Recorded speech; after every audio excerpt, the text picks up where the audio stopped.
যেই মা বাবার দোয়ার কারণে তুই বড় হইছ, ওই মা বাবার দোয়া চোখের পানি যদি না থাকতো, আমি হাফিজুর রহমান এই চেয়ারে বসতে পারতাম না।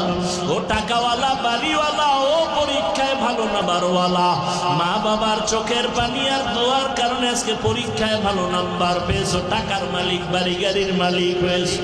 আজকে কত আরামে গাড়ি নিয়ে ঘুরো।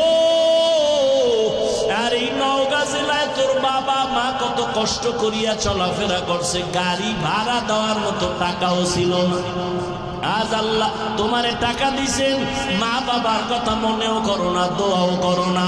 ওরে যার মা বাবা দুনিয়ায় নাই, কবরের কিনারায় গিয়া মাঝে মাঝে দোয়া করিও, আল্লাহর কাছে বলি, ওরে মালিক, মা বাবার হক আদায় করতে পারি নাই, মা বাবা জীবনে এত কষ্ট করেছেন, আমি যদি টাকাওয়ালা হইতাম আমি মা বাবারে শান্তিতে রাখতাম। আজ আমার মা এমন জায়গায় আছে, বিছানাও নাই, একটা বাতিও নাই, সাদা কাফনের প্যাকেট হইয়া কবরে ঘুমায়।